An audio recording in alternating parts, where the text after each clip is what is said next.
Good morning, everyone. My name is Fang Wang, and the talk of my presentation today is AI-enhanced immersive learning from scientific insight to hands-on training. There's no doubt there are abundant of knowledge out there at this day and age. They live in papers, textbook, diagrams, models. Many of us, when we want to learn something new, we read, we watch, we listen. However, many times we still struggle. Things don't always click, right?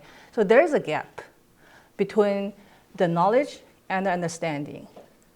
So, for example, using a biosensor, a lot of the topics today somehow is connected to bio. I'm actually not bio, but I'm getting in the crowd here. Using a biosensor as example, the most critical piece, for example, the sensing layer, the signal integration, the chemical reactions are invisible with the naked eyes, right? And it's so little, so small, and it's not touchable, right? So that creates an obstacle, the gap. So the opportunity is using an immersive technology and AI. So the immersive technology such as virtual reality, mixed reality, allows us to see the invisible, to touch the untouchable. The AI actually can explain the why and also shows the how.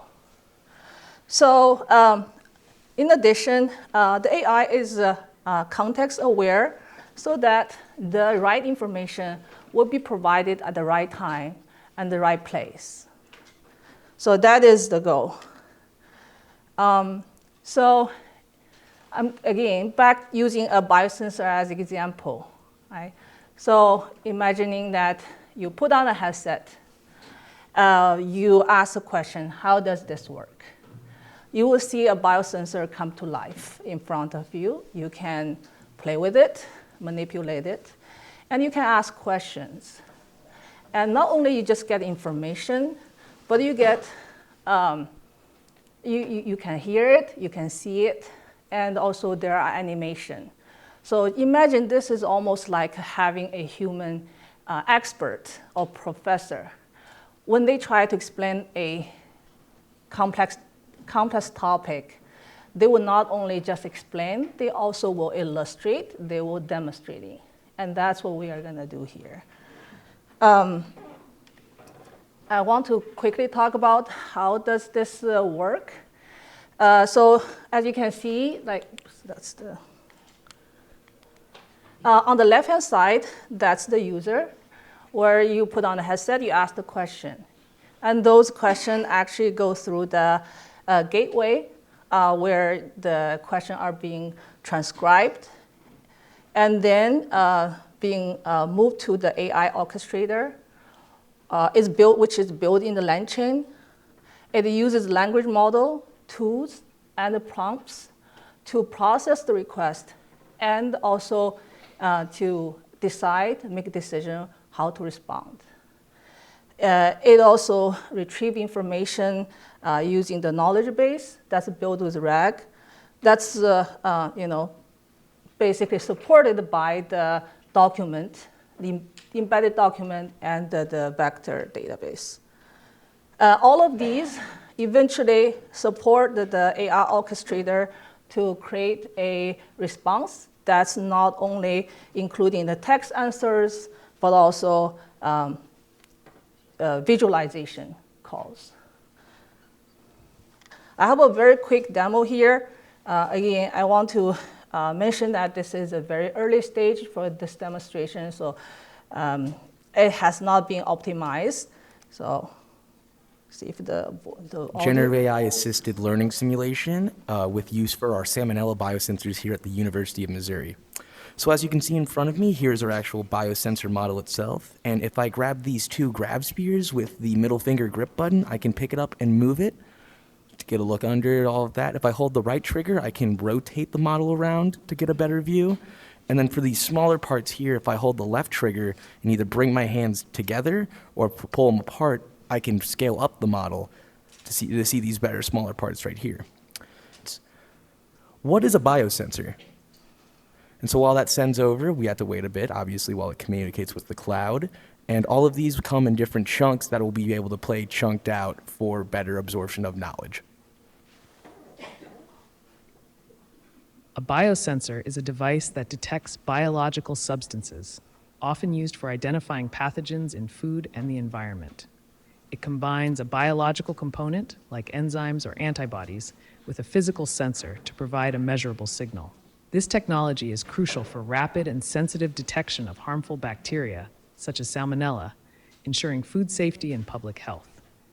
To help you visualize this concept, let's start by showing an exploded view of the biosensor assembly, which will give you a better understanding of its components. We can highlight specific parts of the biosensor, starting with the glass slide, which is a fundamental component. Now, let's take a look at the gold layer, which plays a significant role in the sensor's functionality.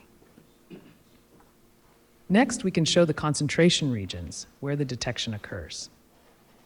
Finally, let's visualize the network that connects all these components, illustrating how they work together in the biosensor. All right, so here you get a quick overview of how this works. Not only we convert knowledge into understanding, but also we expand into hands-on training. So just like when I mentioned, the AI is almost like an expert, a professor explaining a topic. Here we have a spatial aware AI assistant that is almost like a very experienced lab manager, lab TA, right? It can answer conceptual questions, such as why is this step part of a photolithography? It also can provide procedural guidance, meaning that you can ask what is the next step. That's based on not only the spatial awareness, it's monitoring the performance of the user. Right? So almost you have a lab assistant has their 100% attention on the user. It knows where is everything at, as a good lab manager would do, right? If you ask where is the equipment, it knows that as well. So overall, this AI-powered virtual assistant will support the learners in the immersive training environment, provide real-time context-aware guidance.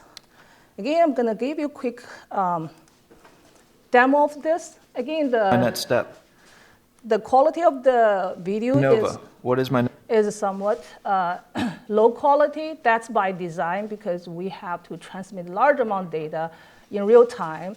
So these are just to have the minimal information that we need in order for the system to perform as we need it. So the window here is the first-person view of the user. And the one on the right is the instance segmented view. So that is used for computer vision to understand the task performed, the environment. And in the middle here is the eye tracking. So we know exactly the task is being performed, where is the user's attention is at.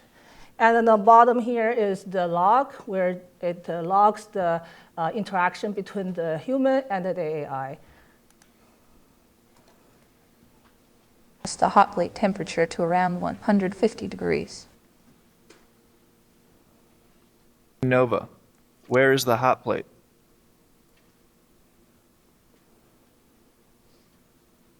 Plate is to your left, about 3.5 meters away.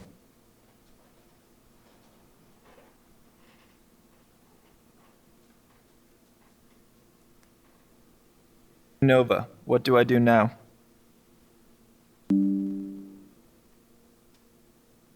Press the trigger button on your controller to pick up the wafer. After this, the next step will be to pick up the acetone bottle.